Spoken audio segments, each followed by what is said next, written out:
Are we months, years away from understanding the next dimensions? That's a really great question. It turns out that there will be an accelerator. So an accelerator, particle accelerator, accelerates protons to enormously high energy. And there's going to be a new one that turns on. It turns on in 2007, but really will begin operation in 2008. It's called the Large Hadron Collider, the LHC. It's going to be at an accelerator facility called CERN near Geneva. The world's largest atom smasher. Questions of our universe. It's a puzzle that's challenged scientists, scholars, and the religious. And it was hailed as one of the most significant scientific experiments in history. Well, now the Large Hadron Collider is getting a new piece of kit. Scientists described it as an upgrade comparable from going from a Morris Minor car to a Formula One car.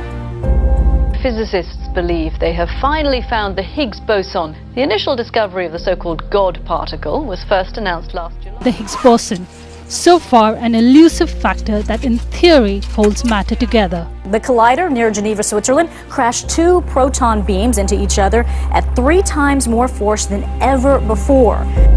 And we are privileged to witness this event in happening right before our eyes. We are in some sense recreating the process of creation itself. I mean, does it lead you to believe that, damn it, we're just a small part of something very big?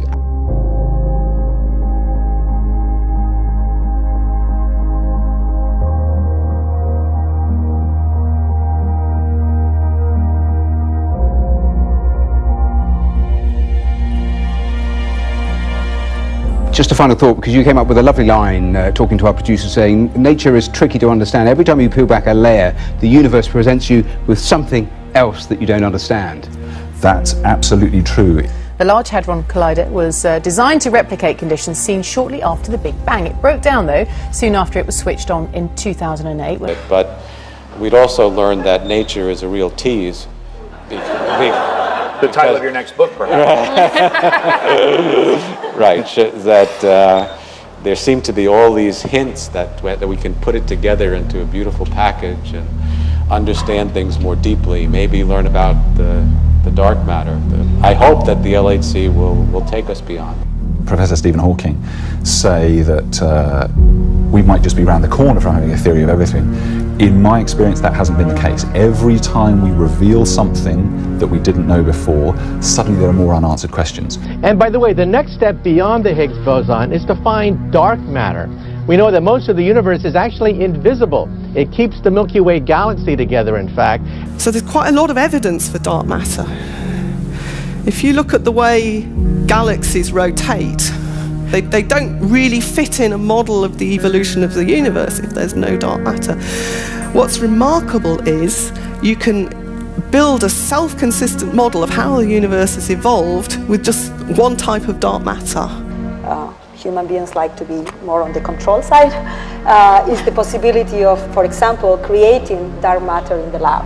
Then there's the question of why is there more matter than antimatter in the universe? This is really the speciality of the LHCb experiment. At the Big Bang, there should have been equal amounts of matter and antimatter created, and yet there's matter left over, which is good. We're here. It's a good thing, but we don't really understand why. Now they hope the study will bring new insights into the nature of the cosmos and how it all came into being.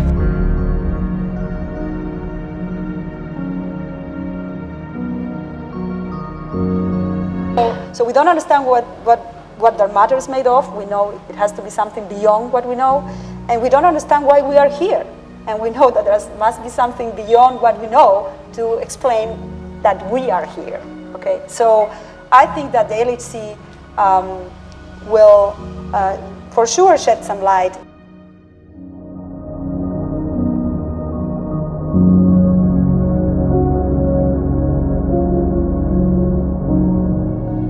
When people say that it's a leap forward from Morris Minor to Formula One car, are they right? Is it of that magnitude?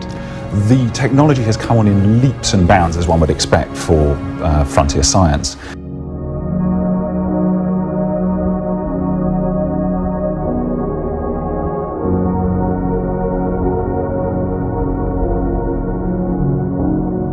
But one thing that really struck me is how much the search for the Higgs boson captured the public's imagination to a significant extent, really. I mean, there was journalists from all over the world kind of queuing up to report on it.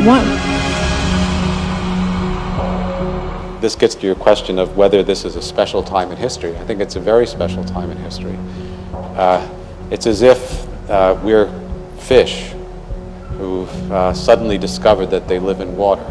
Why do you think that was the case? I don't remember a scientific event that caught the public's imagination to that level for a very long time.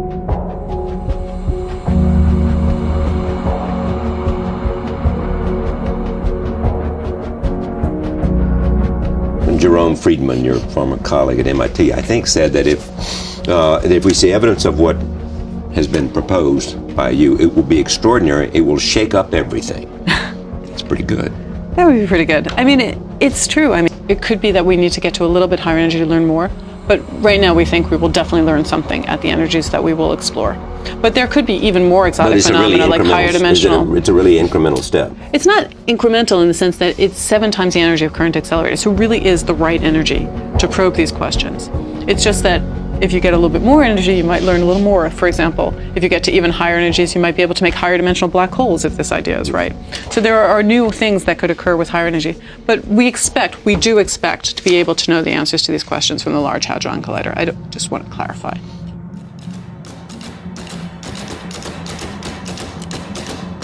What's likely to be another dimension?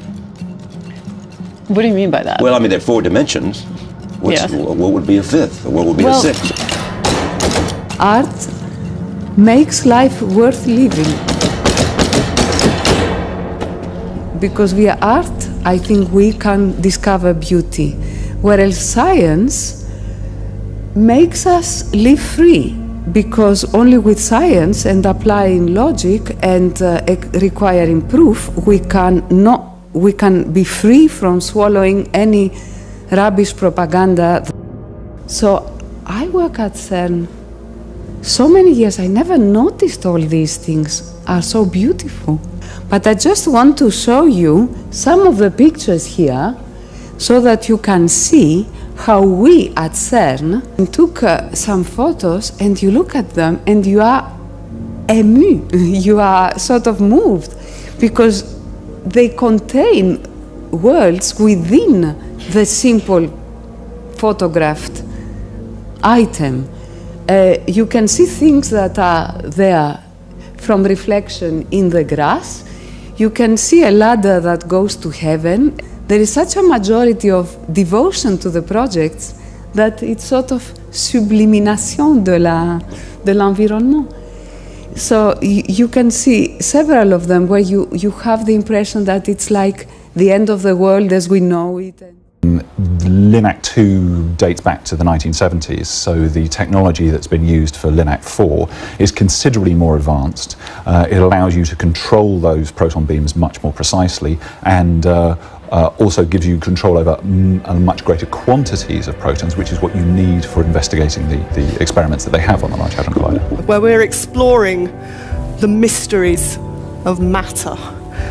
Now, the LHC is a particle accelerator. It's the largest, highest energy particle accelerator in the world.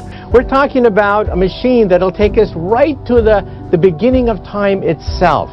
There will be people who try to piece out from it what were the different, they'll test the different ideas. So lots of people have suggested what might be there. But generally they're going to look for energetic particles. They're going to see where did they come from, what could have been, what was producing whatever they found.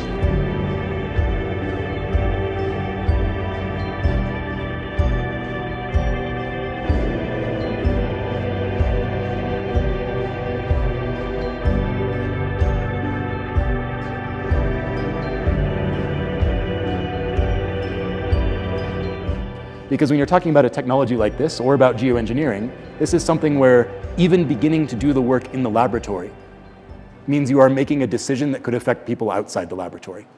And if you do that work behind closed doors, and make no mistake, virtually all of science is kept secret from everybody until the moment of publication, because the incentive system is set up such that if you tell somebody else your genius idea, some other lab is going to go off and do it, rush it, publish first, they get all the credit, you get none. This is an insane way to set up your scientific system. No one in their right mind building it from scratch would say we should do it this way, and yet we do, because that's the way we have always done it. It never worked great, even before the cost of sharing information went to zero.